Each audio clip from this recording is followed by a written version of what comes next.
Okay, I'll bring the meeting of the McHenry County Zoning Board of Appeals to order.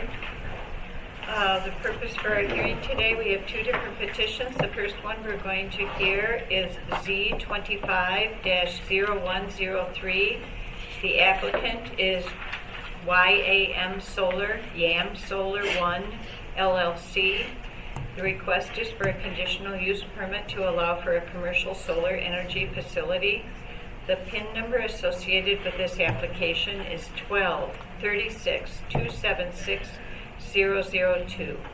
The property consists of approximately 60.74 acres and is located at the northwest corner of the intersection of Pleasant Valley and Sunnyside Roads in Seneca Township, Illinois. At this time, I'll have the members of the Zoning Board of Appeals introduce themselves and the township in which they reside, starting on my left. Excuse me. Robert Cozen, Algonquin Township. Mary Donner, Greenwood Township. Charlie Eldridge, Richmond Township. I'm Linnea Kustra in Alden Township. Vicki Gardner, Nunda Township.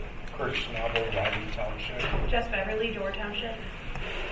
This petition has been reviewed and the following items have been received prior to today's scheduled hearing. Publisher's certificate of publication from a newspaper is dated December 2, 2025 and thereby meets ordinance requirements. Affidavit of posting was signed and date posted was December 2nd, 2025 and thereby meets ordinance requirements. The affidavit of mailing was signed and the date mailed was December 1, 2025 and thereby meets ordinance requirements. The survey has been checked against the petition legal notice and publication in the newspaper and all three match. The filing fees have been paid, the Endangered Species Consultation has been received, and the McHenry County Soil and Water Conservation District report has been received. This would be NRI 250944755. For those that are unfamiliar with a zoning hearing, how it works is the petitioner will present their evidence to the board and why they feel this should be approved. They will be asked questions of the board and staff, and after that, if any member of the public has a question, they will be allowed 3 minutes to ask your questions of their testimony. It has to relate to their testimony. It cannot be your opinion. It has to be only a question. After that happens, then we will take testimony from the staff as to what they feel the points are in this application. And after that, if any member of the public wants to make a statement, then you'll have an additional 3 minutes that you can make, state your opinion based on whatever you think regarding this petition. So this is a quasi-judicial hearing, so rules of testimony apply. So anyone who will be asking questions or giving testimony will need to be sworn in. So at this time, I would ask that anybody who, if you feel like you're going to ask questions, if you're a member of the public, just to raise your right hand, as well as everyone from the solar company that will be testifying. Do you affirm that the testimony you give shall be the truth, the whole truth, and nothing but the truth? I do. Okay, so at this time, we'll turn it over to the petitioner to present your evidence. Please introduce yourself, and as you move from a different person, because this is being recorded, we want to make sure that we identify which person is speaking, so make it easier for the transcript. Of course, appreciate it. Thank you. Good afternoon, everyone. Please speak up. Good afternoon, everyone. My name is Adil Zaidi, and I am the president of Solar Ray Farmers. We are excited here to present our project of YAM Solar 1 and YAM Solar 2. We're going to be presenting a brief presentation of what the benefits of our development project is. Also, I'll be introducing my broader team, which is Tim Callahan on my right-hand side. He supports us economically with the plan, with the growth of the future, financially as well. We have Mike on our left-hand side, Mike Molman, left-hand side, sorry. And then we have Bob Walker. Bob Walker is our chief consultant for engineering, as well as Mike is basically in charge of our outreach program. So a little bit about my... stop you just for a second. If there's any member of the public you can't hear very well, I encourage you to move up. You Can can y'all hear? sit right behind these people that are testifying. If you can't hear, then you'll be able to hear better. We don't have microphones, so I just encourage you just to move up closer to the front. Okay, go ahead. No problem. So I want to do just a little bit about myself, me, my family. We've been in Illinois roughly around a little bit over 40 years now. We are a wide bunch of medical professionals. We have engineering in our family. We have land ownership, entrepreneurship. So we are through and through, for the most part, like, we are Illinois. We're from Illinois, right? We love the state. We also love the changes that are coming. We are understanding that how to incorporate the two, how to incorporate the needs of today's time, especially with our generation. The elder generation have been more so they've been along the conventional routes, you can say, which is residentials, commercials, whereas we, the next generation, are integrating the future as we see it, the future for our children, the demand that's needed. So with this presentation, hopefully we can kind of highlight those points for you guys. And of course, at any point you guys have any questions, concerns, any thoughts, by all means, feel free to address them to us. Perfect. So with that, I'm going to a little bit about SRF. With SRF, we have 30 years of experience with engineering, with transmission, distribution, with working with ComEd as well as Ameren territories within our team. We are a family-owned project.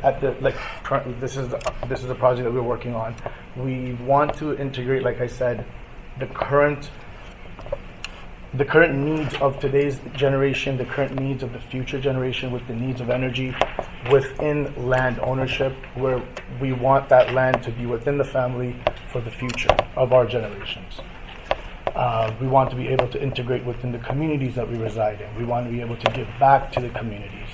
So I'm going to carry on with the presentation, and at the end of it, we can always discuss the hows and the processes in which way we want to highlight those.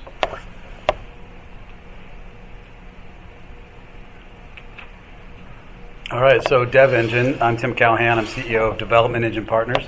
I don't live in Illinois. I live in the state of New York. I did go to school here in Chicago and grew up in the Midwest and South Dakota. Dev Engine is partially the financial backer of the Solar Ray Farmers team. We're providing capital and also development support. Our team has done hundreds of millions of dollars of sustainable infrastructure, both infrastructure. I used to be an oil and gas banker. I've done solar, wind, biofuels, EVs, other types of things in the market, and we're excited to work with the Solar Ray Farmers team on this project, the YAMS 1 and 2. Just as a kind of a point of order, YAMS it's a sweet potato. And we think of this as it's a kind of growing something out of the land with the sun. As you'll hear, we also view this as something called an agrovoltaics project, which is a new word people are using, which is the combination of agriculture and photovoltaics coming together to keep the land kind of operable from an agriculture standpoint and available for the rest of the time is agriculture once we decide whether or not we want to continue with solar. But we're excited to work with the SRF team, its community outreach folks, and its engineering team as well, and happy to answer any questions about how the process will work in terms of how the project gets developed and built, financed, and how it's working with the very interesting, compelling local, the state of Illinois solar projects like the Solar for All initiative and other those that are helping the state of Illinois reach its energy procurement goals in the coming years. All right. My name is Mike Molman, and I am part of the community engagement and impact team. I've been traveling through McHenry County my whole life. Grew up in DuPage, but frequently traveled to Lake Geneva, and I got my motorcycle license over here at the Harley Davidson down the street, and so I spent a lot of time around here. Speaking about the community, we are just using so much more power nowadays, and all of our devices are, electric cars, or houses, or smart TVs, or everything. And with that, we need to create more. But we're not trying to add more, coal-burning power plants right down the street, and we have to create that here. So, the options are, right now people are trying to install solar on their house, on their rooftops, but that's not accessible for everyone, and that's expensive. What we're trying to do is we're trying to increase that power generation locally with as minimal impact as possible to help the local community. So that's why we talk about, the benefits of having this one solar plant that taps into the system with very minimal impact to the environment and the surrounding areas. There's no loud noises. We're trying to seamlessly fit into the community. And that's why we want to, go with community solar gardens for this purpose instead of the one-off power places here and there. So just wanted to touch on that, and I'll continue further. You can see here just where we're at, the location, you mentioned the address of it, but it's just west of Woodstock. It's not right on the main road, and it's kind of tucked away. But we're going to do the best we can with this project to minimize the visual impact as well, so that it is not sticking out, such as wind farms or anything like that. So I'm Bob Walker with Bono Consulting. I live just in kind of a similar neighborhood to this, south on 47 in Kane County, as the civil engineer for this project. You can see those two site plans that we created there. These properties, zone agricultural, we got roughly 50 acres of land there between the two projects. These projects do follow the state setbacks. We're 50 feet off what we're assuming is a 66-foot right away. We make sure we are more than 150 feet from any of the surrounding residences. I think 174, I think, is roughly our minimum. That's our minimum setback from a house. We've got our 20-foot wide gravel road accesses into our equipment pads and for any kind of maintenance purposes, things like that. That will get coordinated with the fire district, make sure that they can get their equipment in and out as well. So they're going to be roughly 10 megawatt in size. So that's enough to power 1,000 homes every year. We do have to, per the state statutes and as per what we want to do, we are screening anything that's going to be visible from the neighbors. And then the nice thing with this site, there already is some existing screening along 3 of the sides. So we're going to be able to maintain that because most of the place where our panels are going to be are in where the crops are now. So all those edges that are currently screening, so that screening will stay. So there'll be some mature screening immediately, and not just the screening that we're going to be planting. One of the benefits of solar power from a development standpoint is there's no other utilities. We don't need water mains, we don't need sanitary sewer, we don't need any of that type of stuff, so we don't have to provide that other type of development to come along with this particular project. So you can see here some of the slides we got here next. We're just kind of showing you some of the equipment that's going to be on there. These are, solar panels. I'm assuming everybody's seen solar panels by now. So this is getting more and more popular. These are, the panels they're going to use are made in America. They don't have any toxic metals in them. Some of those earlier panels had the toxic metals included in those panel construction. These panels won't have any of that toxic metals. There's no risk of leaching out and getting into groundwater, things like that. You have inverters, quite a few of the inverters all over the place. That is, they all kind of gather that sunlight, bring it to the inverters, bring it in. It's kind of it's almost like the opposite of it's kind of like a leaf in some ways. You got all those little strings that come into there to get all the energy back to the main plant. The panels are put on racking. They're post driven, so they basically just drive a post into the ground. So there's no concrete foundations. There's nothing that's going to be there that's going to really wreck the ground long term. Excuse me. And then one of the reasons why this site works is, there's existing distribution lines close enough. That's, one of the things I've heard in all the different meetings like this that I go to. Was why do we have to do it here? You have to have the power that can accept this solar panel that can come into it. You can't just put it wherever you want to because there's got to be power lines around that can accept this power that's going to get generated. And then, and obviously with the solar solar project, there's no pollution, no emissions as we're coming around here, so we're generating power without hurting the air or hurting the water. Just some more things from the equipment. You got well, every one of these sites will have an equipment pad with a transformer. They got the different disconnects. There's voltage panels. There's all kinds of little doohickeys out there from the general public standpoint. They do.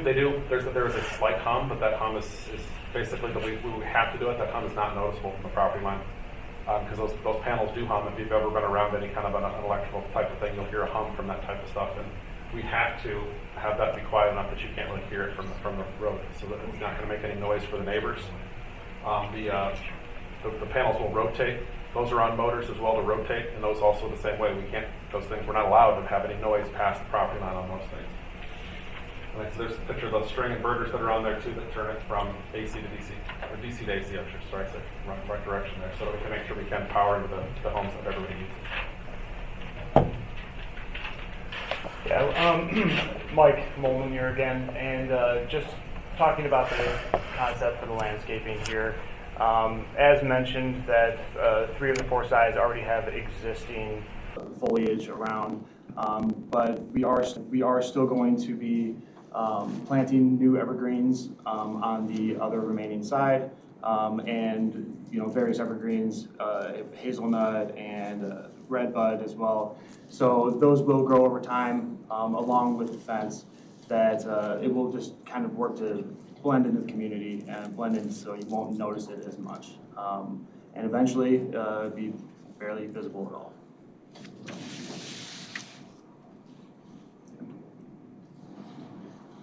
And as I mentioned, the fence, so this is an example of what the fence would look like. And as you can see on the far right, it's existing conditions there. And then as going down, you can see more and more growth along that third side that doesn't have the existing foliage already. And another benefit to this is, so one of the healthiest things you can do for land is just almost not touch it and let it grow. But the next best thing is to have some of this free growth that's going to be allowed underneath. So there's going to be a lot of native vegetation, and that's going to allow more pollinators, lots of bees. We'll talk about it a little bit later, but there's going to be options for beekeepers to come in and take care of that. And it's just going to help. As you've noticed lately, there's not many bugs flying and hitting your windshield anymore because a lot of farmland has killed a lot of those. So this is going to help bring some of that back. Another thing that's also going to help is this increased growth here is going to help deal with water runoff versus building anything with a concrete pad or parking lot. This is really going to help with drainage, and it's not going to affect it at all. If anything, it'll help and it'll avoid soil erosion.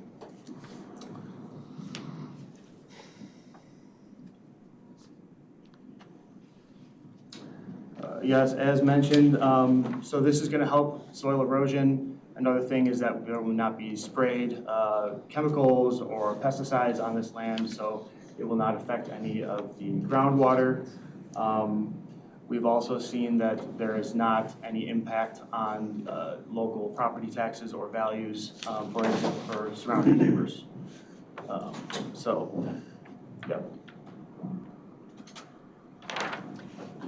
As I mentioned, the term that Tim brought up was agrivoltaics. Excuse me. So this is basically means multi-use. Can't speak right now. So it's multi-use. So obviously one of them is we're going to be gathering the sun's energy, but the second is that we will allow grazing if working with local farmers that can bring their sheep over for that. Also working with beekeepers if they want to use that land. So it's kind of a multi-use situation for the best for the land.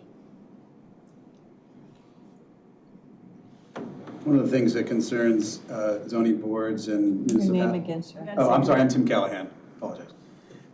One of the things that concerns zoning boards and municipalities is taxes. How much is going to be made by the municipality on local property taxes? We estimate that right now the property pays about $1,800 a year in property taxes. and looking at the amount that's going to be spent on it and looking at local mill rates, we estimate it to be about, the amount that we'll be paying annually is around $45,000, $50,000, $60,000 a year. So that's an increase of 30 times that will be paid to the municipality by the facility. The revenues raised from selling the power through the community solar aggregators.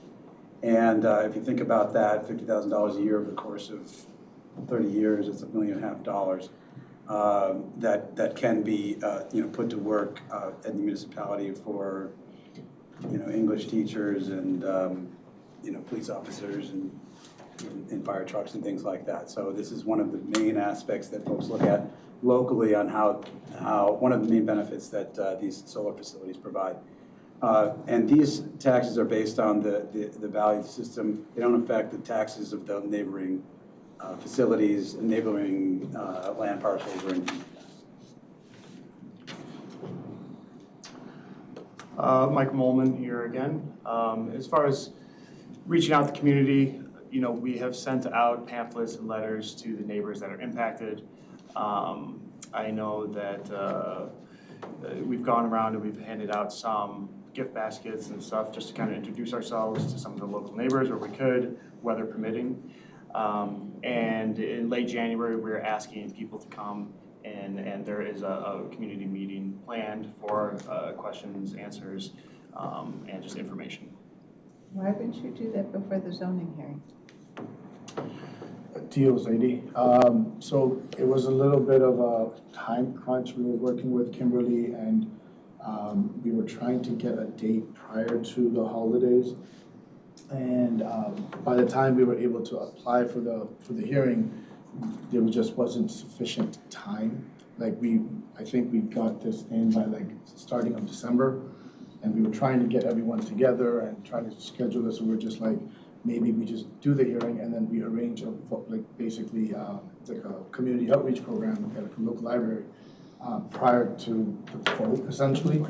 But that was the thought behind it. It was just lack of time. Go ahead. That was all I had on this one, so. Perfect. Deals, Zadie again. So again, overall benefits, there are several. There's economical benefits, but at the same time, there's the benefit of preserving the land. Because we're using piles, the land is essentially untouched for the time for the lease for, say, example, 20 years, 30 years. After that, it can be the farmland can be brought back in without much change to the actual land itself. So that, I feel, is a great benefit to it. And simultaneously, because we're able to incorporate essentially a subscription plan, it provides a decreased energy bill for the community or the neighbors in and around the community. So there are benefits, of course, and again, I guess if there's questions, and that's why we wanted to kind of with the hearing, we want to have the community, the board, chair yourself, any questions you guys may have, feel free to address them. And we would like to kind of understand your perspective as well as try to explain our side. To add one more, it's Tim Callahan again, to add one more aspect to this, that the project will pay for the decommissioning and removal of the solar system at the end of its useful life, at the end of the power purchase agreement that we have. So that will be cleaned up, taken out, and it'll just look like a farm again. So again, if you have any questions, feel free to reach out to me directly. That's my contact information. And I think... Yeah, let's just open it up for questions. Yeah, we can open up to questions at this point. We'll start with the questions on my right, Ms. Beverly. Thank you. So your testimony is that this is a family business and a family company. Is Cal Development Group owned by your family? Correct, yeah. And you purchased this property in 2024 per the property tax records? Correct. And have you done any other solar projects in McHenry County or in Illinois? No. This is your first project? This is our first project, but we basically, so the family, so the uncles and the elder cousins, they used to buy the parcels and kind of do sheep, because for sheep and goat specifically for just sending it to a slaughterhouse and kind of having that option. So we were communicating with our family for the past. My other cousin, he was supposed to be here, but he got hospitalized. He had like a surgery that had an allergic reaction.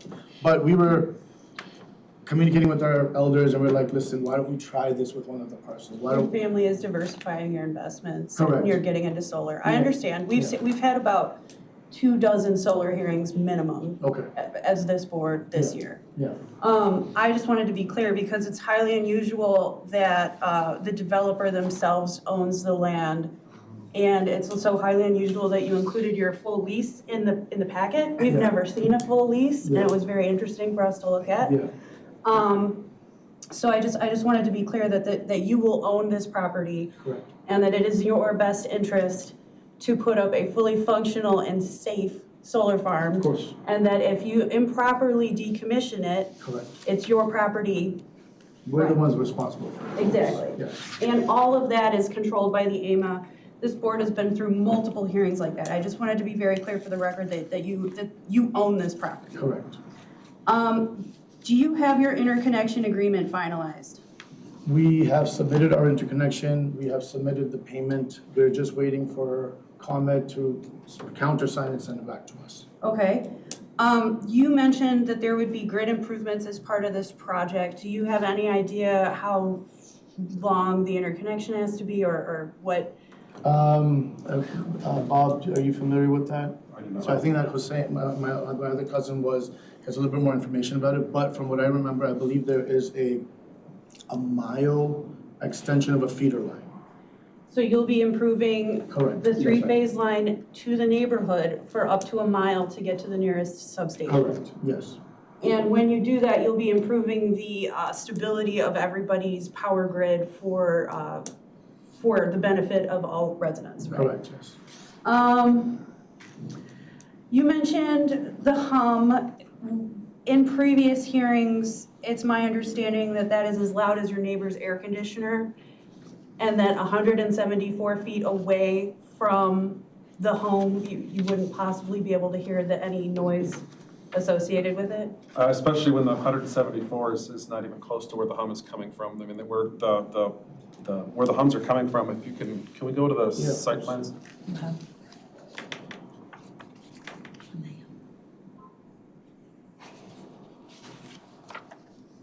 One of the first slides. Yeah. How long will be coming from the sheep? Yeah. Yeah, based on the site plan, how far away Oh. would the noise generation be from the nearest home for both sites? Because like the noise generation is going to be Sir, on. sir, would you state your name Oh, again? Bob Walker. The noise generation is going to be from the two pads. You can see on the YAM2, it's on the northeast corner. They're both on the northeast corners. They're both on Sunnyside. Most of the noise in the inverters are sitting there. So the pads are in the corners. So they're, Can I show it to them? yeah, there we go. Sorry. And then you just press that button. Yeah, there we go. So the pad is here and here. So basically the pad is up here if you kind of want to look at it, or the second pad would be here, I guess, if you look at these two kind of together. That's where most of the noise is coming from. And those are quite a ways away from the neighbors. I mean, I'm going to just as a guess, I'm using my extremely accurate finger scale, is we're over 300 feet away from an actual house from where the noise is going to be happening. So instead of even the 50 feet of the setback or the 150 feet from the residence, we've doubled that from where the noise is going to be Right, happening. state law is 50 feet. From the panels, yeah. Inverters, 50 feet, yeah, okay. Yeah, so that's, yeah, so I mean, obviously that they do hum, we fully admit that they hum, but yeah, when they're far enough away, that's not gonna be any kind of an issue. Right, I can't hear my neighbor's air conditioner that far away. You talked about agrivoltaics with sheep grazing and beekeeping. You are aware that the conditions in the conditional use permit relate to the pollinator plantings, and you've hired a certified land management contractor who understands how to navigate that, both with the Illinois RPS portfolio standards and with our standards. Correct. So we are communicating with them. Again, your name. Oh, sorry. Adil Zaidi. Apologies. So we are in conversations. with the contractors, and that is something that we've discussed with them, and they're understanding to both. Okay, I think that's all I have. Thank you. So Bob Walker again, just so you understand too, because there is another in McHenry County that is owner-owned. We actually did the design for the one at the Sherwin-Williams plant. I think they call it something else from their official name there in Marengo. They're doing their own private solar panel field back in the back corner, so. Oh, okay. Yeah, no, it's just unusual that we are seeing hearings unusual. where the developer owns the land. There are a couple that have come through, but part of the discomfort with these cases is that the developers come in and then pass it off to a different person. So this is yours No. all the way through, start to finish. I think it's Correct. important to note that. Yeah, definitely. Mr. Schnabel.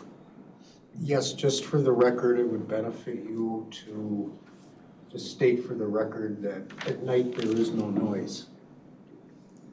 Yeah, I guess Bob Walker again, yeah, at night there is no noise, there's no light coming in there, so the inverters aren't making anything happen at night. Just so- for any member of the public. And obviously, we're not rotating the panels at night, so. Yeah, really only one question. I just want to confirm there's no battery storage system on this. I did not see one on the drawings. There's not one planned in the future at this time. Correct. Deals 80 here again.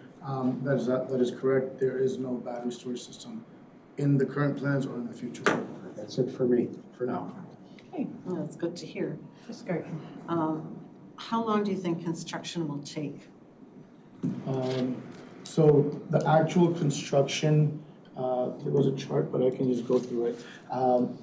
Again, it deals 80.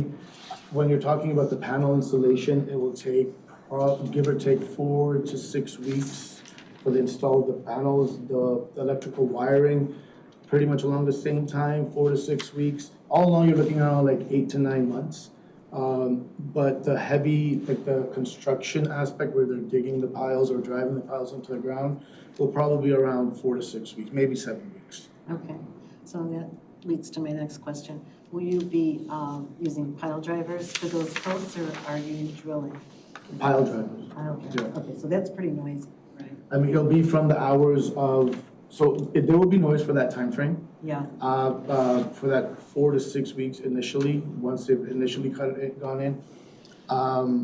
And it'll be from the hours of 8 a.m. till 5 p.m. And the maximum amount of people at the busiest amount of time will be probably like around 40 to 50 people working on the project at one time. And that'll only be for, I think, another, like that time frame of 6 to 7 months. And it initially, I mean, if I'm not mistaken, the process that they're looking at was around 95 dBA is the loudness of the equipment. And that is a little less louder than like your farm equipment, then the what? than your just typical farm equipment. Oh, It's in around that same, yeah, it is pretty loud, 95. it does get loud a little bit. I mean, of course, but But, it's loud for 4 to 6 weeks and then Right. peace for 30 years. yeah, so what you're saying is that it's just within that time frame. Correct, that they yes. can expect that kind of Correct, noise. yes.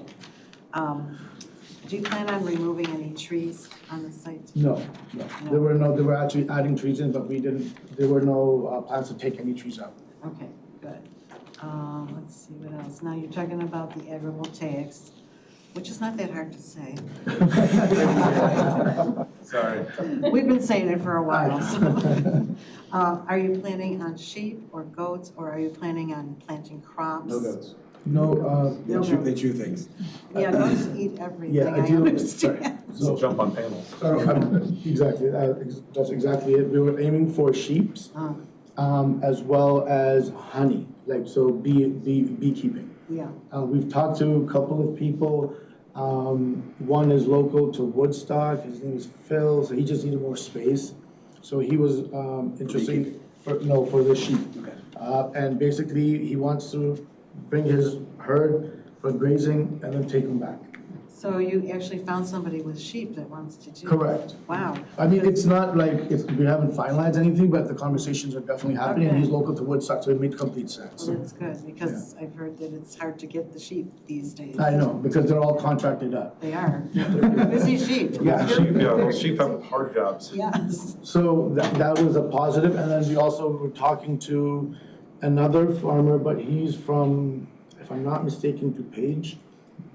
He has a parcel out there, or no, Cook County, he has a parcel out there, but he's looking for more space for more beekeeping.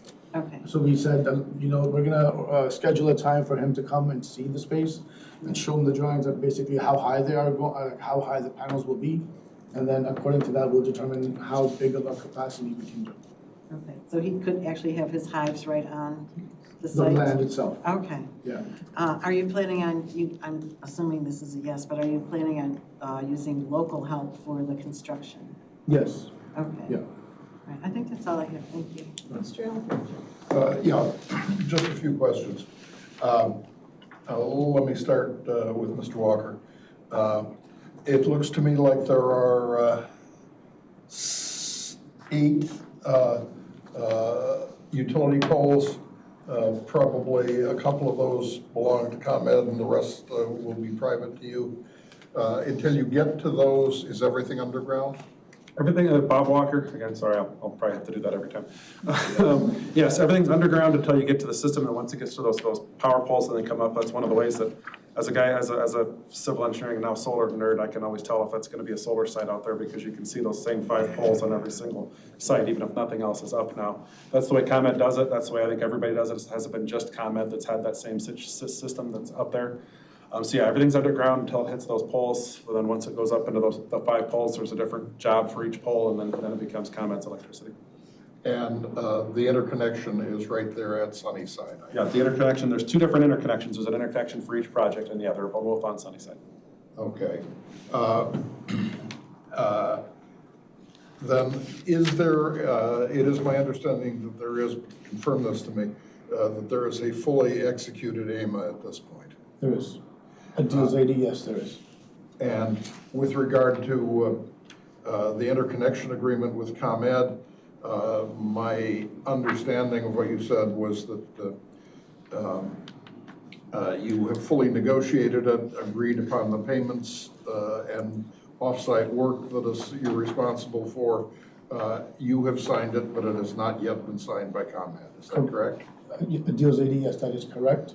And that's why one of the reasons was of not being able to hold an outreach is because the timeline that they sent the documents over to us for the final sign was just pretty much around the same time frame as when we were able to schedule in a hearing date for, so that's why there was a little bit of a time crunch. But correct, that is absolutely right. We have signed it, negotiated, and submitted the payment. ComEd's process is that they usually take around 15 business days to countersign and send it back. That 15 business day mark is coming around, I think, Thursday, or tomorrow, the day after. So we're right there. Okay, thank you. And finally, just a question for Mr. Callahan on the tax issue. It is my understanding that the way Illinois taxes solar farms is a set dollar amount of value per megawatt. And that these facilities, over time, you will be affected really 2 ways. One, if the tax rate goes up, that will increase your taxes. But the other is that over time, these panels will generate somewhat less electricity.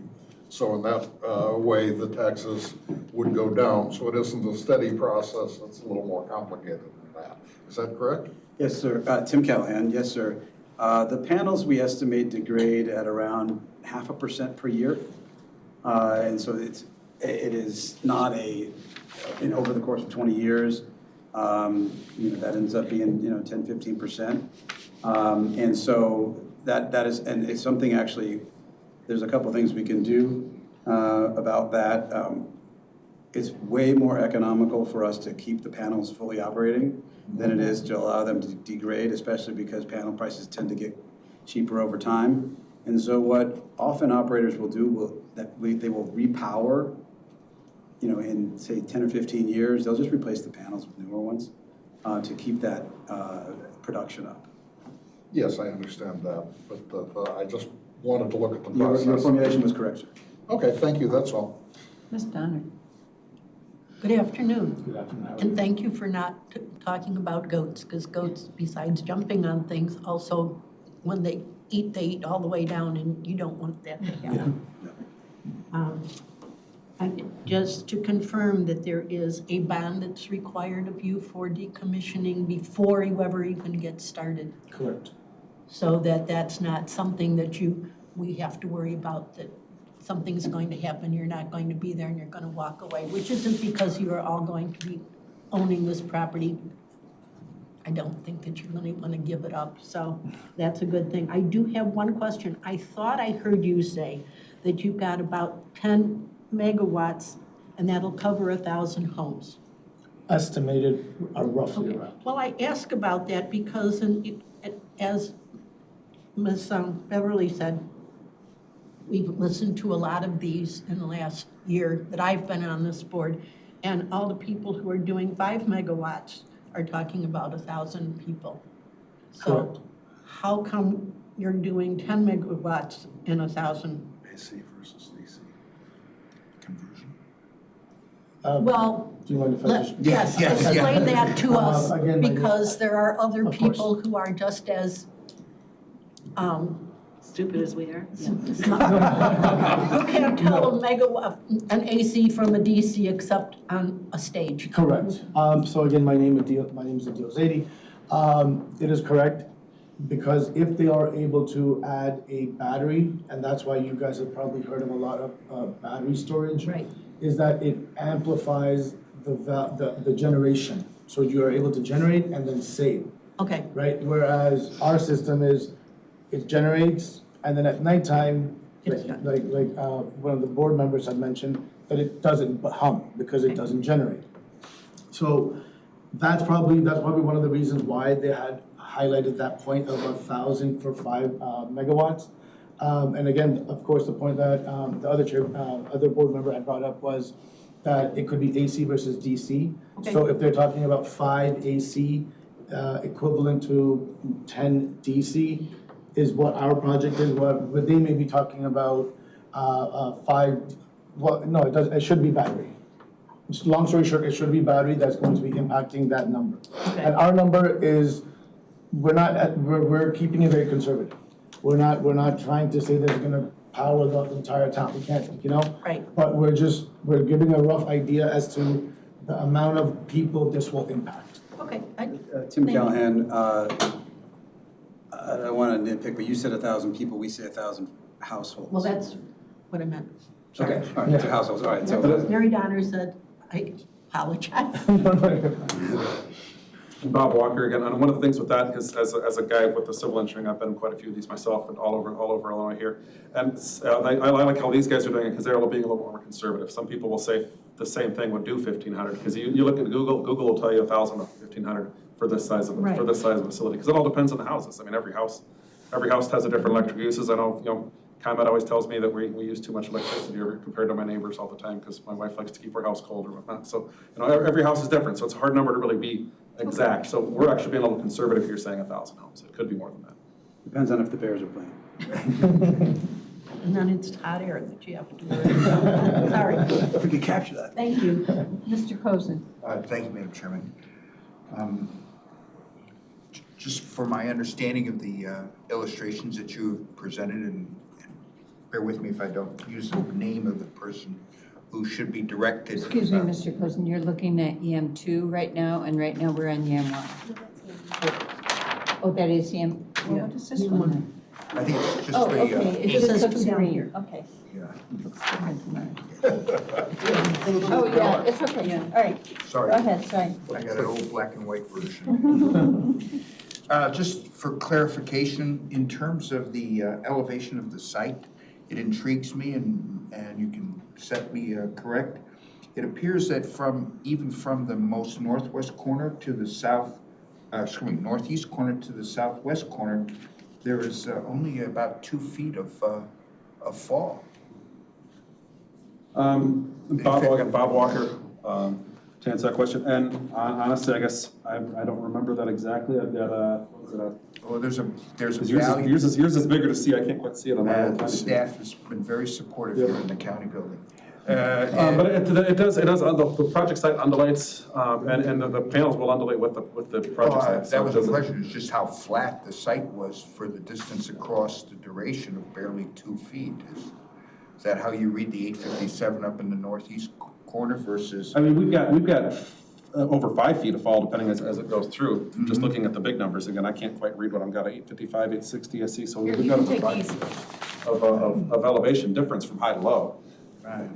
Then what's the highest point height of the panels at their optimum daytime?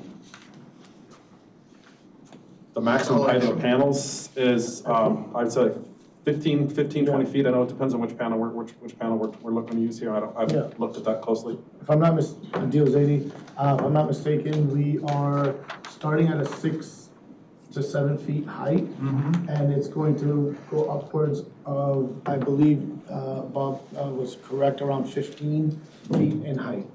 So it should be within the tree lines that are currently existing. It should still remain beneath them.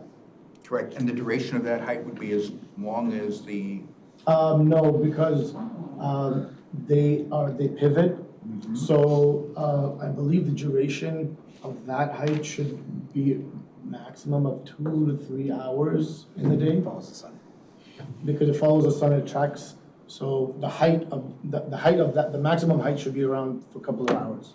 Are these panels bi-reflective? Or have you gone that far yet in your design? The panels are coated with, Bob Walker again, the panels are coated with an anti-reflective coating nowadays, so they don't glare too hard. I think he Sorry, meant by would you- facial.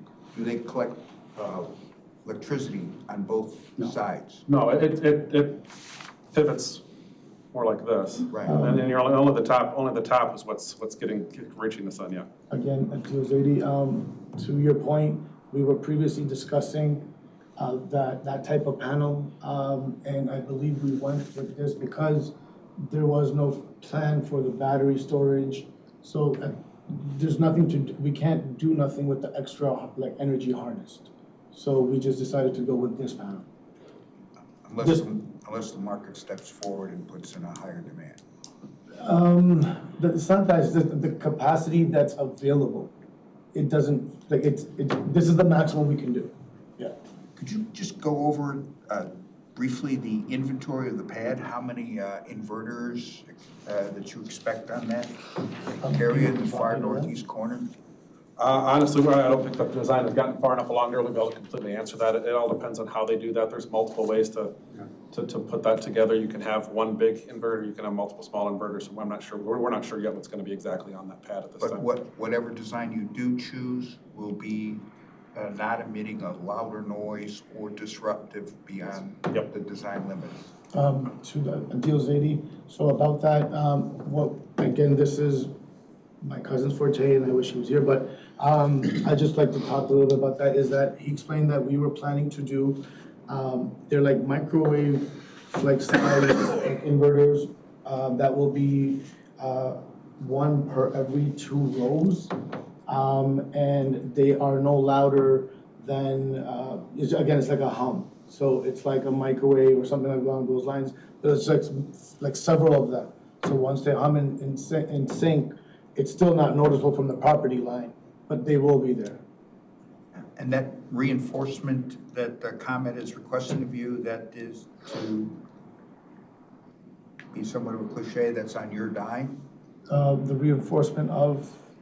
From your facility to the substation that ComEd may require. Yes. That's at your expense. Yes. And not only is it a possible line, it may include poles, it may include It will include transmission poles. and so forth. So it's Yes. whatever the scope of work that ComEd sends you the bill for over a mile.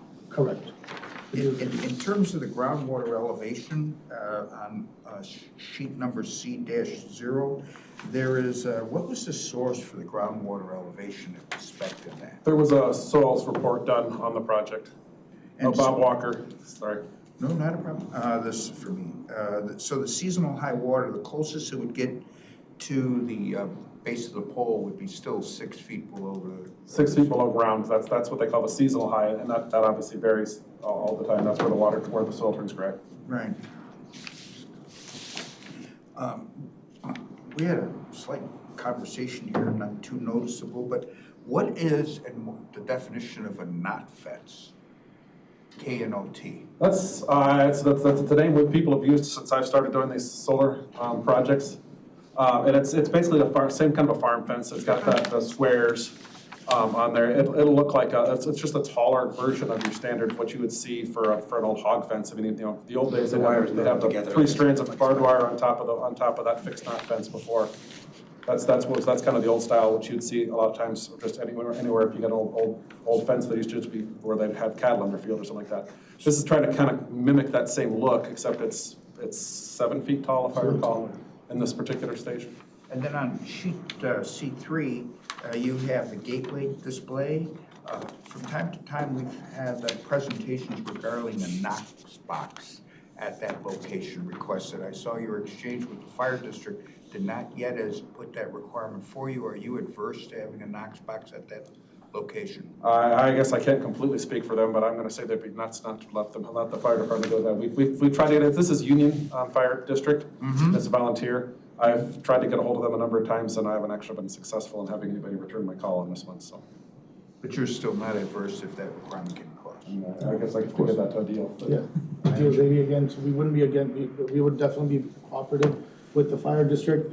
Again, one of the plans was that after this hearing was done, in the next week or so, swing by in person and kind of introduce ourselves to the fire department and just kind of see if there's anything that we can do to expedite or kind of work with them, that they're able to communicate with us a little bit more efficiently or quickly.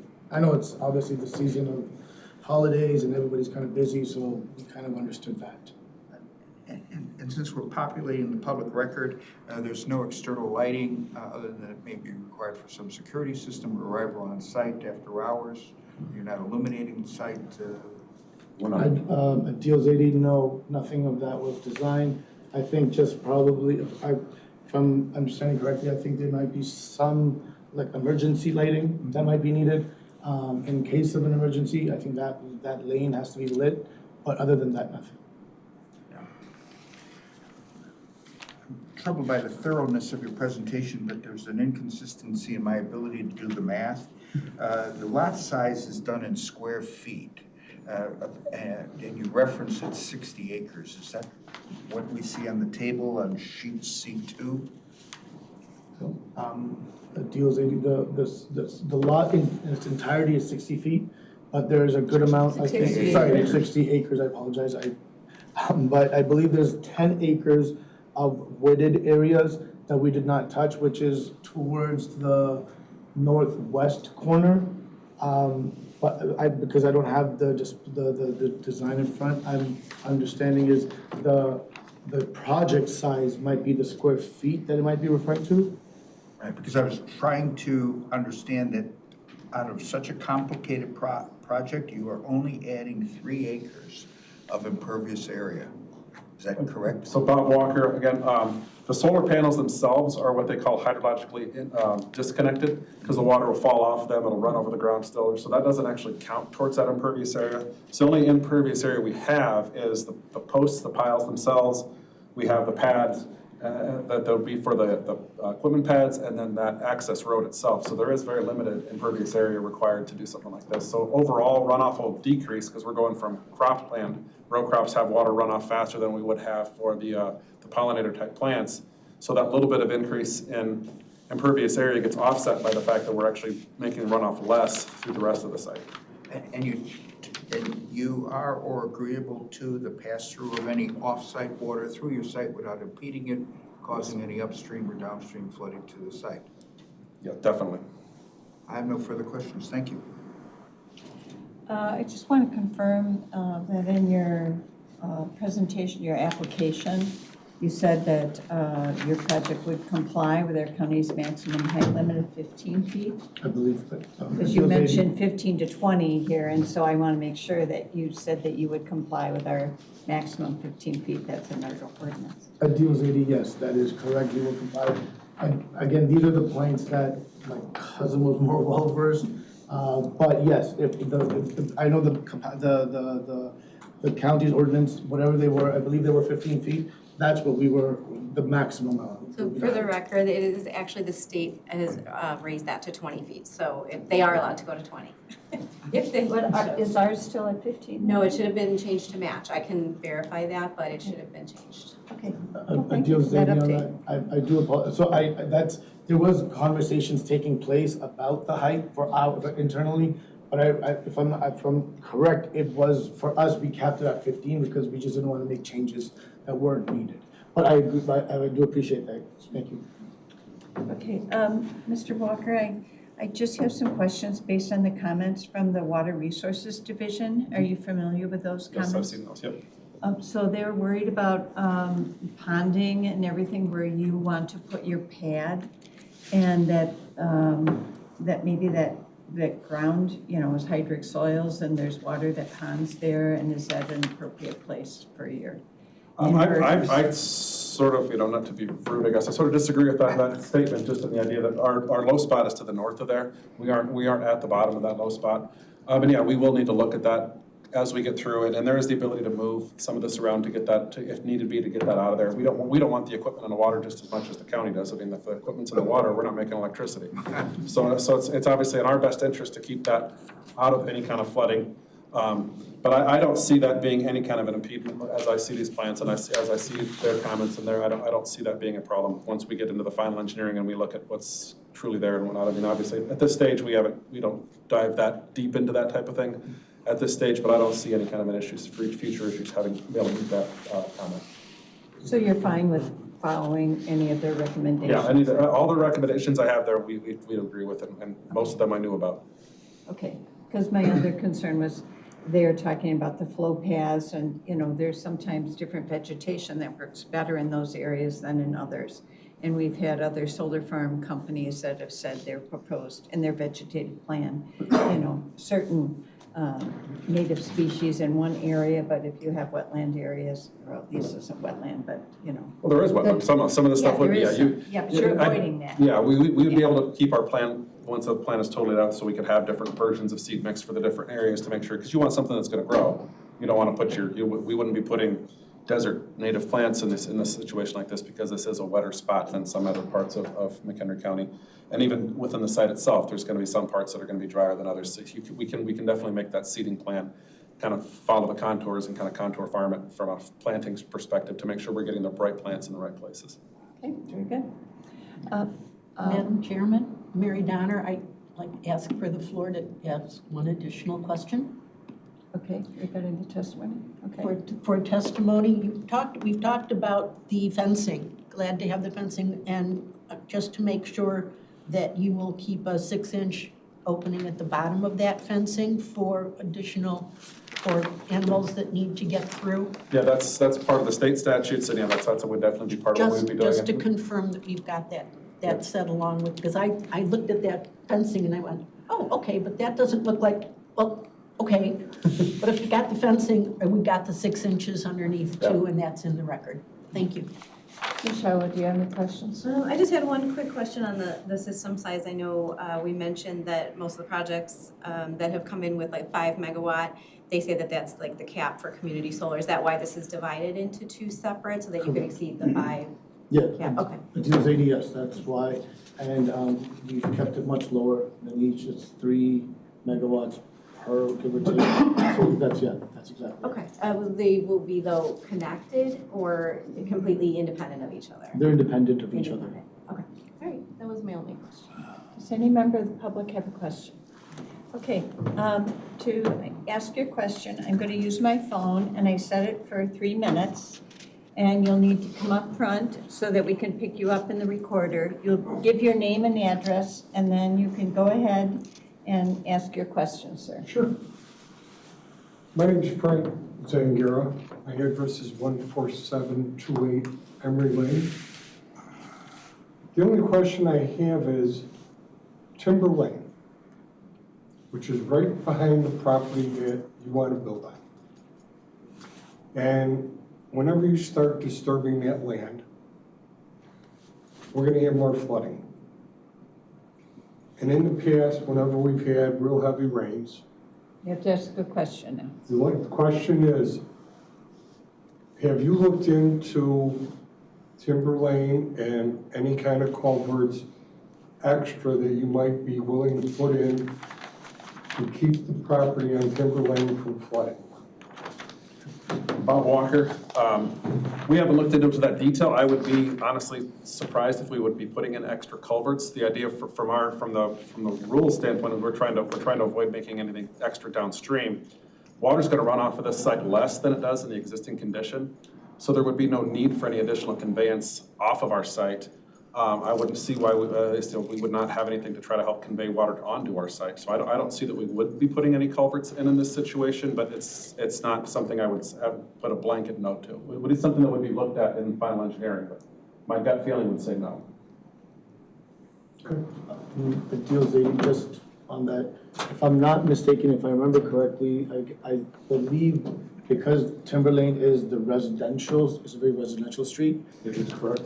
If I'm not mistaken, there was, according to the ordinance, I believe from the state, there needed to be an extra distance rather than just from the streetway, which was 50 feet. I think this was, and again, I can verify this, but I believe this was like a triple the distance that you would have needed from the streetway. So again, on Mr. Walker's assessment is that the project, we're not going. I don't believe we're going to be putting in culverts there or extra culverts in that area specifically, and the runoff will be reduced because of the project itself. So I don't believe, but we can confirm that for you. Okay, I just know that the people in the area, whenever we have heavy rains, that curve and that street floods immensely where the road has been closed for weeks at a time. And with any kind of building... You can make a statement later, sir. Oh, I'm sorry. Anyone else have questions?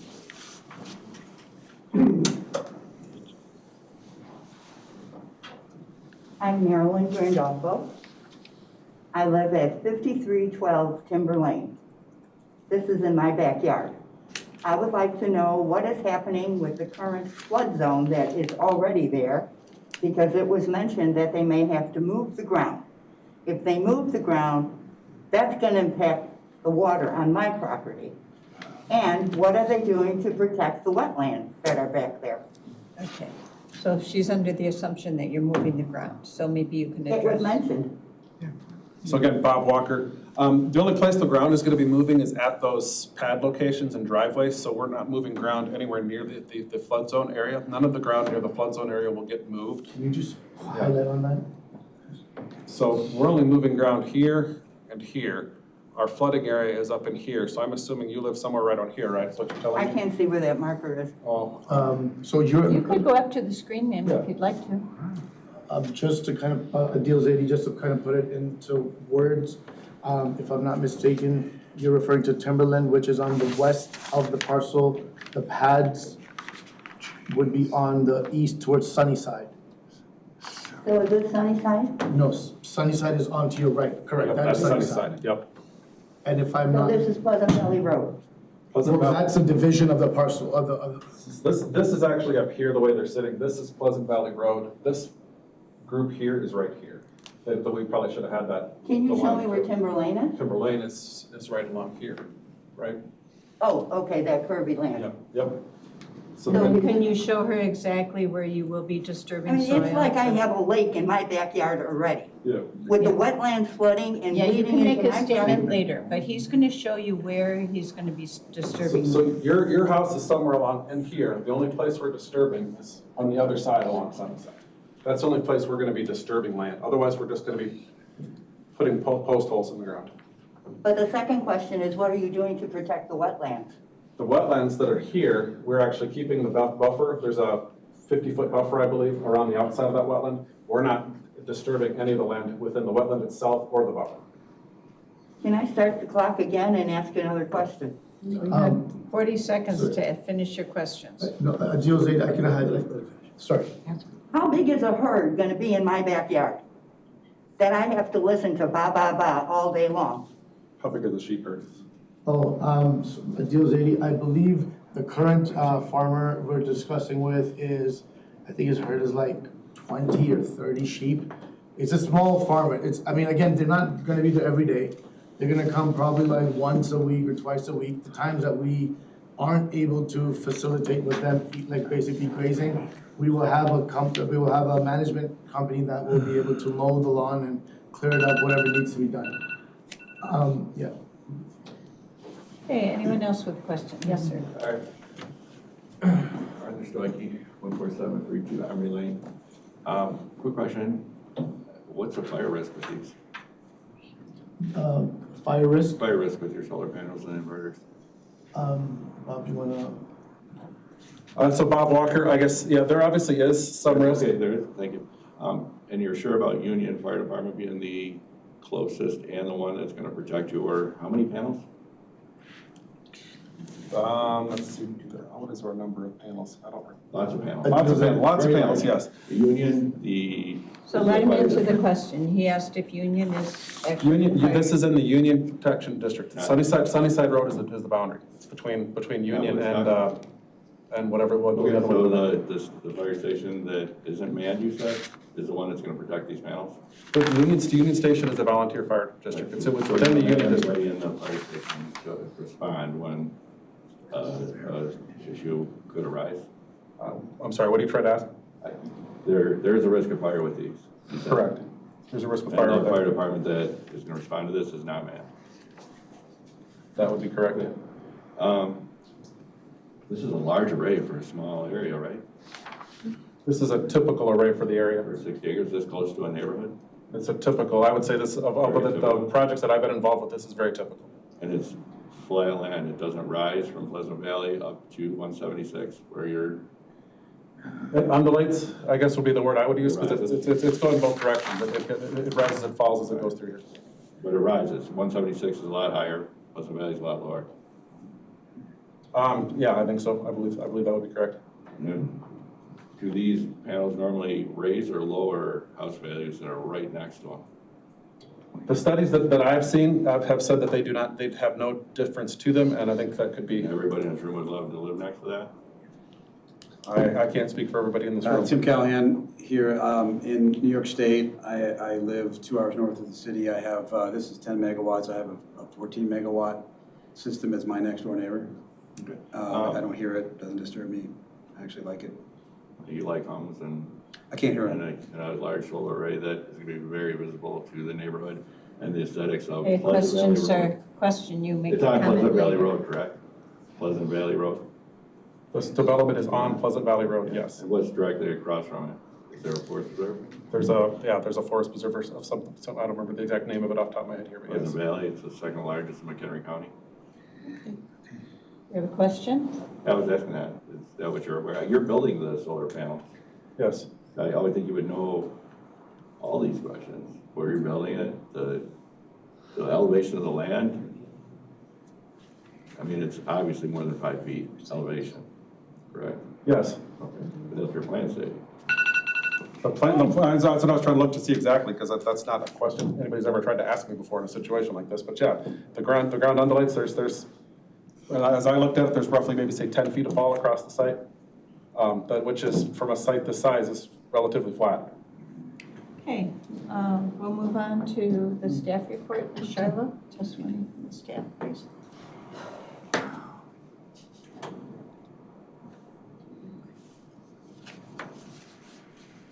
Okay, so the subject property is zoned A1 Agricultural District and is surrounded by A1 Agricultural District as well.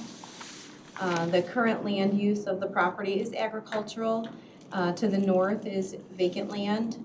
To the south, as was just mentioned, McHenry County Conservation District agriculture use. To the east is agriculture and single-family residential, and to the west is single-family residential with, I believe, 1 vacant lot on that side. The future land use designation for the property is agricultural. I did go out to the site. The required zoning signs were posted. I did take photos up and down the streets there, and it does appear that it is relatively flat in the area. from a compliance standpoint, I do believe that all of the county and state standards have been met. Okay, does any member of the board have a question? Yes, I have some questions for staff. Ms. Beverly. Yes, it just flew out of my brain. Kim, as you're looking at these land management plans as part of the permitting process moving forward with some of our other applications, it's my understanding that a land management plan would include mowing once or twice a year and sheep grazing no more than once or twice to ensure that the plants grow correctly. That is pretty typical of what we see, yes. I had one other question and it flew right out of my head. Never mind. Okay, thanks. Anyone else? Mr. Cozen. Thank you. Has we received any comment from any other governmental unit, whether it's a municipality or No, we township? I remembered it.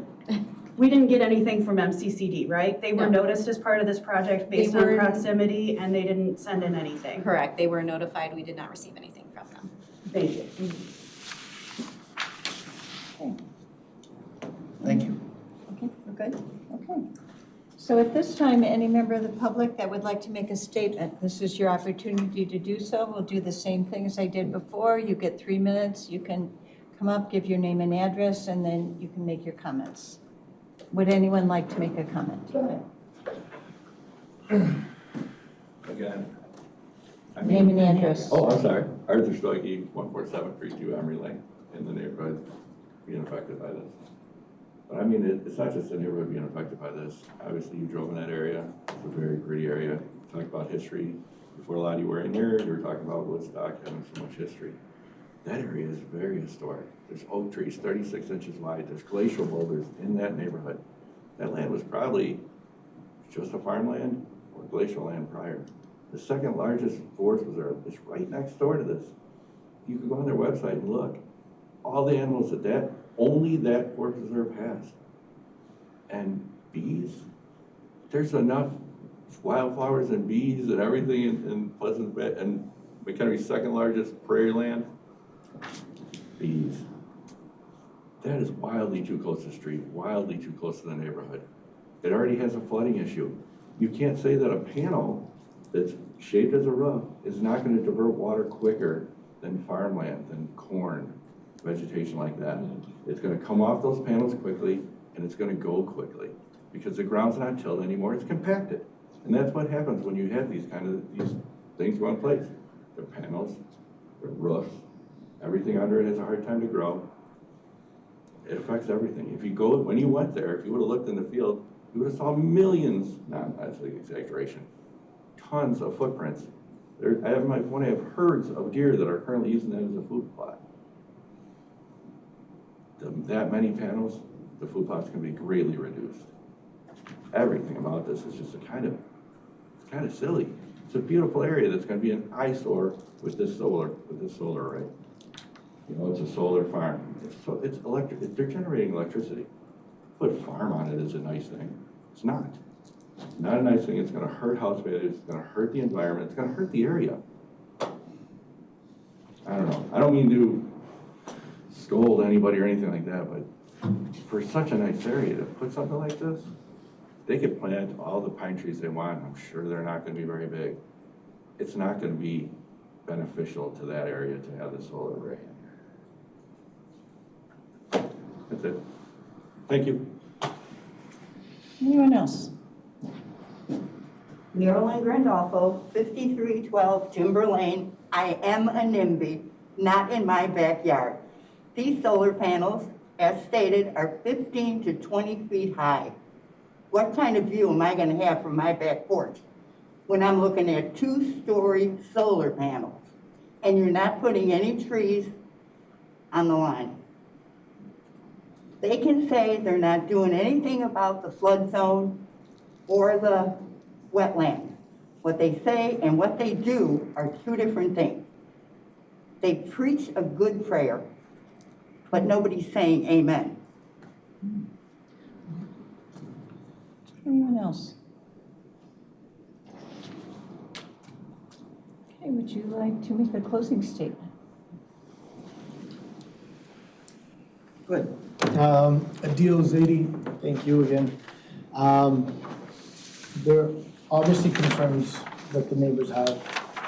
And I believe the statement that last said was, what is being preached and what is the practice is probably where the disconnect is. It's definitely where the disconnect is, I guess. And that's why, if one of the reasons why we tried our best to be conservative is that we do not want to overpromise. We live there, or we have the land there. We will see people there. Our children will see people there. We want to be true to our word in that regards.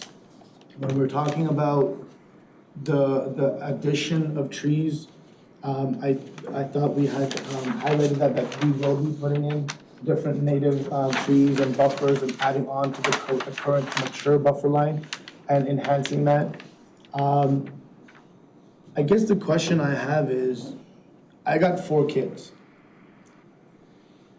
I like my peace, I like my quiet. Would I rather a neighbor that doesn't peep? Or would I rather 50 homes next to me where the kids are every day and there's people running around? I would prefer the initial. Personally, I mean, I could be wrong. Maybe people, like, my parents love the busy life, right? They love opening the window and there's cars and there's I don't like that. Right? I like my own time. But I just think at times I'm like, there is a forest preserve, but we're not impacting that forest preserve. We're trying to build on that forest preserve where we're allowing different sorts of vegetation and different sorts of, like grazing and bees, because, right now Illinois has imported a lot of bees. But I guess the question is, we're willing to accommodate, we're willing to work with the community. We want to do that. We want to develop those relationships. And if there's anything that could be suggested that on our side that we can do to improve, we're more than willing to listen. And that's why one of the reasons that we want to have that question session in the library is that we would love to hear people's, what other thoughts do you have? Because I step back and I look at it, there is a need, there is a shortage of energy.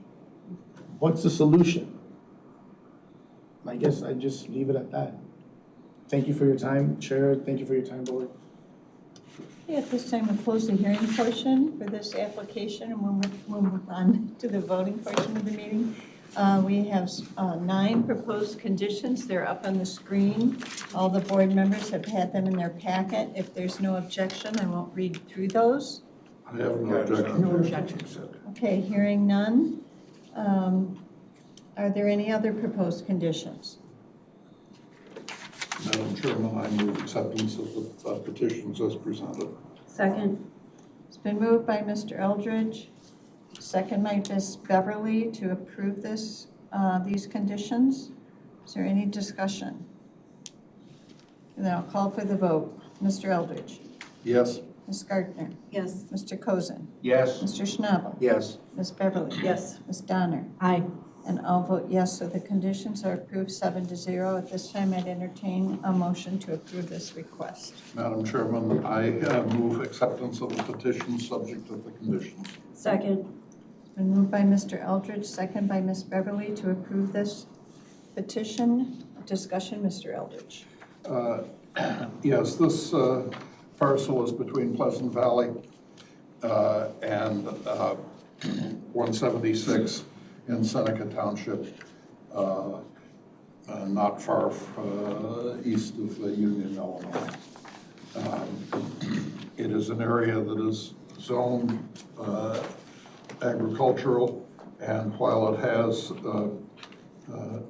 some residential properties nearby, all of that is also zoned agricultural, virtually all of it.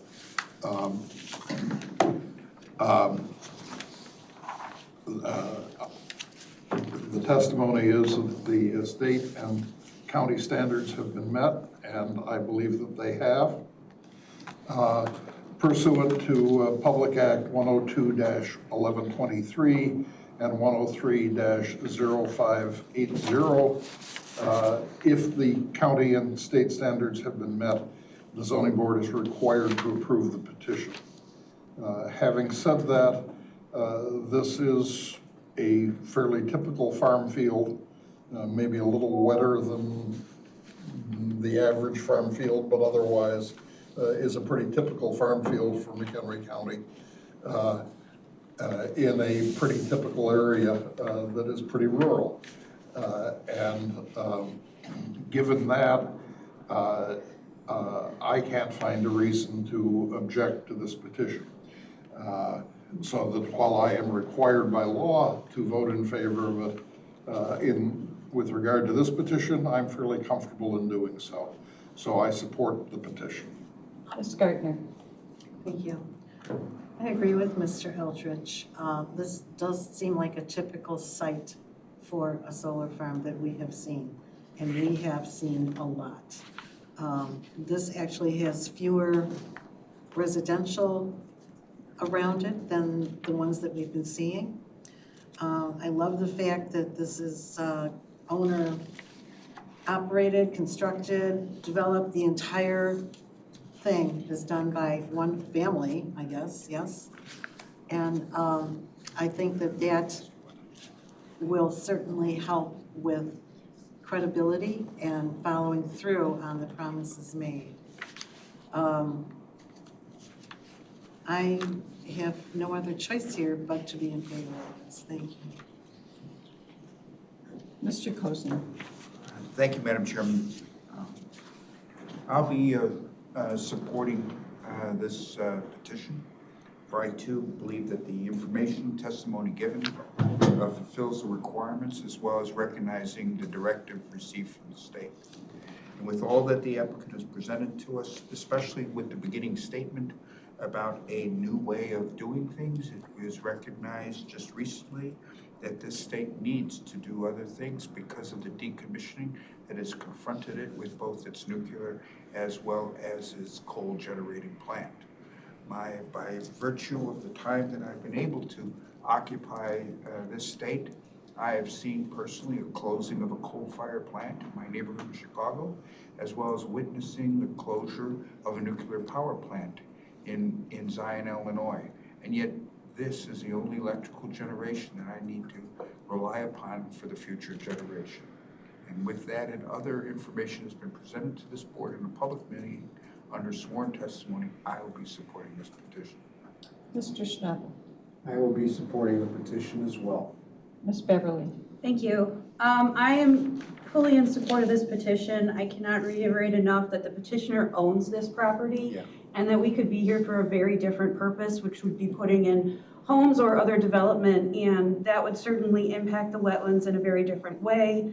This property, we have done enough of these solar farms to recognize what a land management plan looks like. Our county staff is very well versed.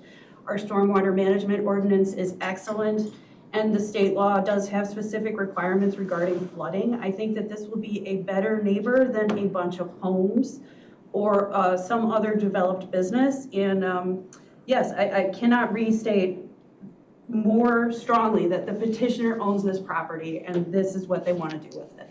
So thank you very much. I'll be in support. Ms. Donner. I concur with my colleagues, among other things, that they've covered everything that I would have said, so that I can comfortably say I appreciate everything that you're trying to do, and I will be voting in favor of this petition. And I agree with my colleagues. A few points that I would like to add is that this portions of this field are like sensitive aquifer recharge area. There's places that have some ponding. It's an agricultural field right now, corn and soybeans, and really what solar farm, the native plant species, with the root structure that they have, it's very similar to like an alfalfa field. And if anybody has known that or familiar with that, I mean, those roots go so deep that then it does prevent runoff. More of the rainwater does go into the soil and less runs off. And so basically you're going to have like a hayfield here with solar panels on it for the next 30 years, as well as blooming flowers, and it'd be great for the pollinators like the bees, which benefits all the crops around here.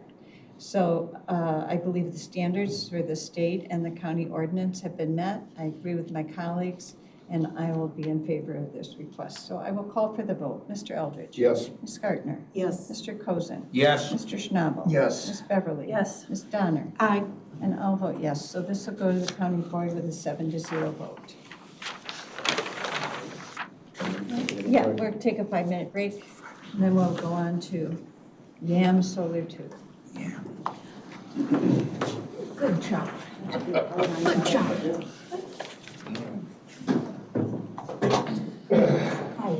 Oh, hi. There were no. So, I want to do the second one. It's the I same think what I'll presentation. do, I'll ask you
'Cause Okay, I I'm don't over. know.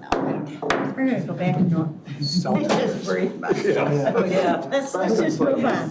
So now we'll move on to petition Z250104. The applicant is Yam Solar 2 LLC. The request is a conditional use permit to allow for a commercial solar energy facility. The PIN number associated with this application is 12362760002. The property consists of approximately 60.74 acres and is located at the northwest corner of the intersection of Pleasant Valley and Sunnyside Roads in Seneca Township, Illinois. The publisher's certificate of publication from a newspaper is dated December 2nd, 2025, and thereby meets ordinance requirements. The affidavit of posting was signed, and the date posted was December 2nd, 2025, and thereby meets ordinance requirements. The affidavit of mailing was signed, and date mailed was December 1, 2025, and thereby meets ordinance requirements. The survey has been checked against the petition, legal notice and publication in the newspaper, and all three match. Filing fees have been paid. The endangered species consultation has been received. The McHenry County Soil and Water Conservation District report has been received. This would be NRI 250944755. The board members were introduced in the prior application, so we won't go through that. Do we need to swear them in again? I don't think so. I think you've all been sworn in for the day, so I will just ask the petitioner if you would like to incorporate the testimony you gave for Yam Solar 1 LLC regarding the general specifics of these projects together, if you would like to incorporate that into this hearing. Deals with yes, that'd be fine. Okay. All right, so we'll just turn it over to you. If there's any additional specific information to this project versus Yam Solar 1 that you would like to present to the board, you can do that now. There isn't anything additional that we would like to add from the previous presentation, so unless there's any questions, specifics that we can kind of go through. Tim Callahan here. The presentation that we gave for YAM 1 did cover YAM 1 and 2, all of the procedures, the timing, the noise level, the wetlands, all of the concerns about setbacks, where the electrical equipment will be located. All of that was covered under the prior one, and by incorporating it, we think that it'll hopefully should be sufficient for the second application as well. Okay. We'll start with questions on my left this time. Mr. Cozen. Thank you. Just for clarification, is the megawatt size of this one 3.625 or 3.5? Because that's the only distinction between the two petitions. Between one and the other.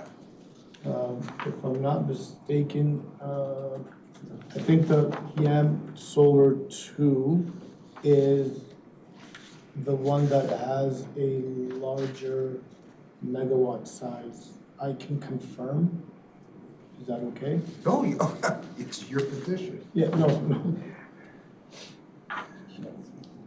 Because the acreages is identical to the 1/10 of an acre. It is, it's just, I think because of like the buffer, yeah. Right, so it's 3.625, we can settle on that. The petition before us right now, again, too. I'm just trying to confirm with. Callahan here, we had a team member that had an operation last night that ended up having to stay all night in the hospital because of an infection, sinus infection. And so he wanted to be here, but he had wrappings all over his faces and had a real adverse reaction last night. So he's one of our technical interconnection guys. Yeah. If I may, I can pull it up on the narrative on the packet. It's on page 1 of the narrative in the packet what the megawatt is for this project. It is 3.6, correct. Previous, in other solar farms, part of the consumption has been a subscription service of electricity generated. Is that something that your company is going to offer in Illinois? That is a discussion that we're having right now, and that is one of the routes we're probably leaning towards. It's just we're not that far ahead So once we get there, we're more than likely going to allow that to take place. So it's not just exclusive to your own family business, your own company, or so forth? Correct. Tim Callahan here. This is likely to be a community solar project that will be offered to the community by a experienced community solar operator. So we're not going to be selling the power. We're going to sell it to a community solar person that will have access to all of the community, that will have bills and manage the churn of subscribers and all of that, like Nexamp or something. I have no further questions, thank you. Ms. Dunn? I have no questions. Mr. Eldridge? I have no questions. Ms. Gardner? I just have a couple. Sorry. Again, I know what your answer will be, but are you planning on removing any trees on this property? No, Deals 80, no, we are not. Okay, thank you. And as far as outreach, I should have asked this for the first one. What kind of response did you have with your outreach attempts? So, Michael Molman here. Adil here, he had gone out and we had kind of actually worked together to do this. And with the weather permitting, we kind of went door to door in the community, tried to hand out baskets, spoke to some landowners and residents, but the response rate was not as high as we would have liked it to be at the moment. So that's why we want to have a Q&A in January to answer any questions that people may have. Okay, but you did get some response to your attempts? We did have some response, yes. Okay, were they negative or positive? I can highlight, so at Deals 80, the responses that we did receive were, I guess, mixed, but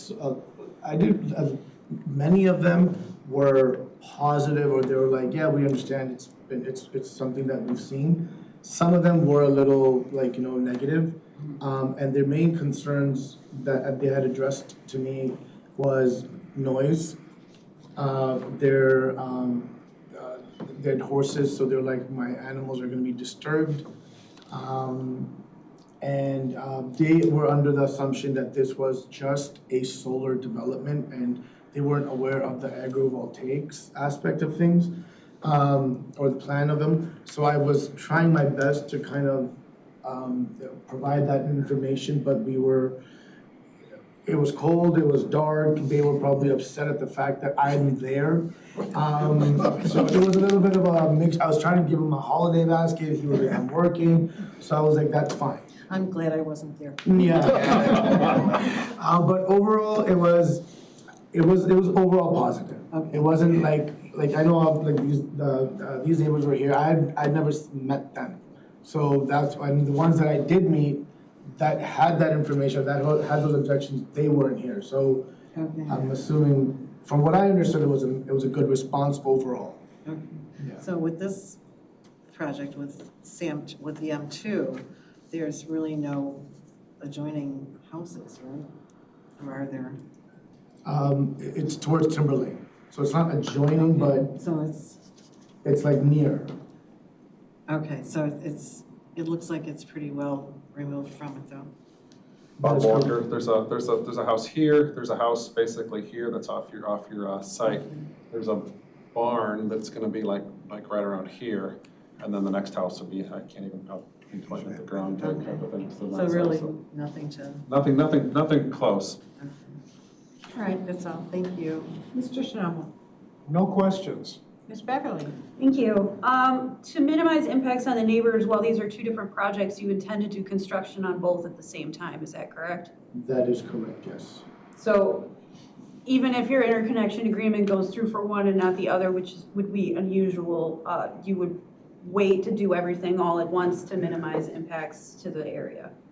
That is correct. The applications are gone in back to back. So with ComEd, the way they work is because you need one for the other one to take place, they essentially have to kind of approve them simultaneously. And that's what we have seen thus far. Okay. I think that's all I have. Thank you. And I have no questions. Looks like you have, from your site plan, that you have the buffer for the existing wetlands, and you're not taking any trees down, so I have any questions. Kim, do you have any questions? I have no questions. Okay. Then we'll move on to your report.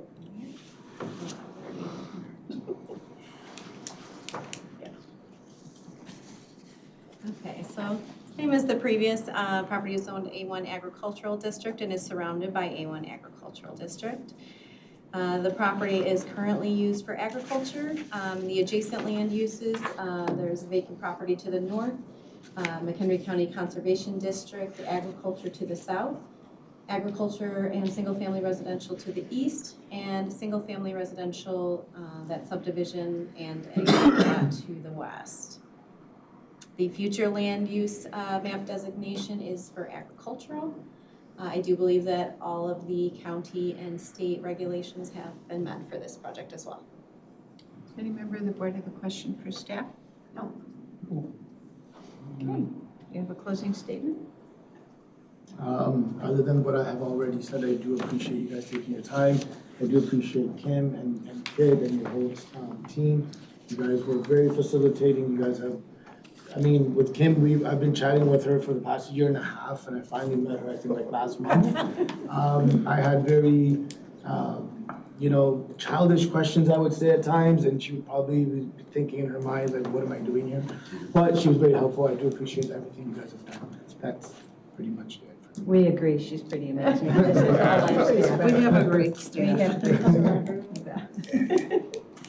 So at this time, we'll close the hearing portion and move on to the voting portion of this meeting for this petition. Again, the proposed conditions that have been proposed by staff are up on the screen and in all of your packets. If there's no objection, I won't read them. No objection. Are there any other proposed conditions? I would entertain a motion to approve the conditions. I move acceptance of the conditions as presented. No, second. Moved by Mr. Eldridge, second by Ms. Gardner to approve these conditions. Any discussion? I'll call for the vote. Mr. Eldridge? Yes. Ms. Gardner? Yes. Mr. Cozen? Yes. Mr. Schnabel? Yes. Ms. Beverly? Yes. Ms. Donner? Aye. And I'll vote yes, so the conditions are approved 7-0. This time I would entertain a motion to approve this request. Madam Chairman, I move acceptance of the petition subject to the conditions. Is there a second? I'll second. Been moved by Mr. Eldridge, seconded by Ms. Gardner, that we approve this petition. Discussion, Mr. Eldridge? Yes, this is a very similar petition to the YAM 1 on the other half essentially of the property. My comments with regard to YAM 1 apply to this as well. That while state law requires me to vote in favor, but I think that this is an easy vote yes, because I think this is a perfectly excellent location for such a thing. I want to commend the petitioner for staying far away from the wetland and from staying far away from the trees. I think it lays out so that it was relatively easy for them to do that, but still there are petitioners who would have hedged that very, very much more than this petitioner has. I believe, as I said in the first one, that all standards, both state and county, have been met. And that while I am required to vote in favor of this, I don't do so entirely happily in this case. I support the petition. Ms. Gardner? Thank you, I agree. Again, I appreciate the fact that this is owned and constructed and operated by all one family. This is a really different thing for us and a good thing. I certainly hope your cousin recovers soon, and I'm in favor. Mr. Mr. Cozen. Thank you, Madam Chairman. I'll be supporting this application, and the information that has been provided, for my opinion, fulfills the requirements that are before us. I would like to note one slight comment is that I spent too much time wondering if whether or not it was an acronym of YAM or a plant found almost in every continent in the United States. But under that, I support the petition. Mr. Schnabel. I agree with everything that's been said and support the petition. Ms. Beverly. I also agree, and I do appreciate that you've avoided the wetlands and the woodlands, and that you have a very well-thought-out stewardship plan. I'll be supporting. Ms. Donner? I will be supporting this petition for all the reasons, particularly from Ms. Beverly, on what's going on. So state and county requirements have all been met, and I will be in support of this petition. I agree with my colleagues in this, that the standards for the state and county have been met, and my comments from the first petition I would incorporate into this petition as well. I'll call for the vote. Mr. Eldridge? Yes. Ms. Gardner? Yes. Mr. Cozen? Yes. Mr. Schnabel? Yes. Ms. Beverly? Yes. Ms. Donner? Aye. And I'll vote yes, so this will go to the county board with 7-0 vote approving this request. And that goes when, January? January 20th. This time the hearing was closed. Thank you, everyone. Thank you. Yes, thank you so much. Thank you. Good luck.